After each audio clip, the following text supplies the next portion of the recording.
भारत रत्न, विश्व कवि, नोबेल पुरस्कार से सम्मानित महान साहित्यकार, दार्शनिक एवं राष्ट्रगान के रचयिता गुरुदेव रवींद्रनाथ ठाकुर की पुण्यतिथि पर भारतीय जनता पार्टी के वरिष्ठ नेता डॉक्टर मनीष पंकज मिश्रा ने उन्हें भावभीनी श्रद्धांजलि अर्पित करते हुए उनके चरणों में नमन किया।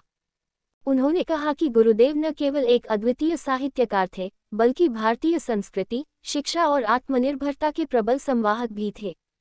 डॉक्टर मिश्रा ने कहा कि ठाकुर ने भारतीय आत्मा की गहराइयों को अपनी लेखनी से उजागर किया और विश्व को भारतीय चिंतन से परिचित कराया। उनकी काव्य रचनाएं, उपन्यास, नाटक और गीत आज भी उतने ही प्रासंगिक हैं जितने उस कालखंड में थे। उनका लिखा जन गण मन आज भारतवर्ष की आत्मा को अभिव्यक्त करता है। गुरुदेव की शिक्षा संबंधी सोच, शांति निकेतन की स्थापना और भारतीय भाषाओं को बढ़ावा देने का कार्य हमारे लिए प्रेरणा का स्रोत है। उनके विचारों में भारतीयता और वैश्विक दृष्टिकोण का अद्भुत समन्वय था।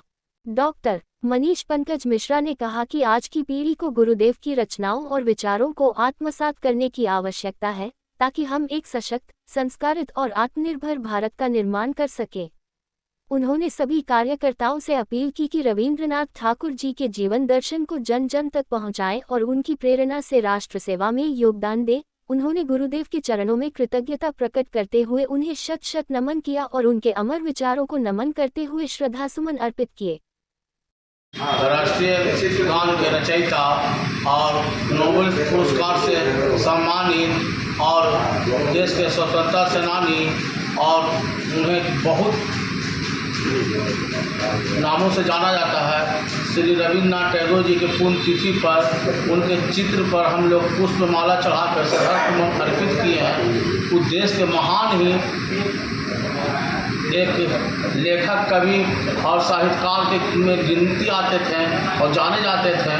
वो अपने जीवन में बहुत ही एक से एक नोवेल लिखे हैं और कविताएं लिखे हैं और बहुत सारे किताब भी लिखे हैं, ग्रंथ भी लिखे हैं, जो बहुत ही हमारे देश के लिए मान स्वाभिमान का बात है। आज उनके पुण्यतिथि पर उनके चरणों में हम लोग पुष्पमाला चढ़ा के उन्हें श्रद्धांजलि किए हैं और हम लोग उनसे अच्छी सीख और अच्छे ज्ञान लेते हैं। मैं गया जी से डॉक्टर मनीष पंकज, गया जी बिहार।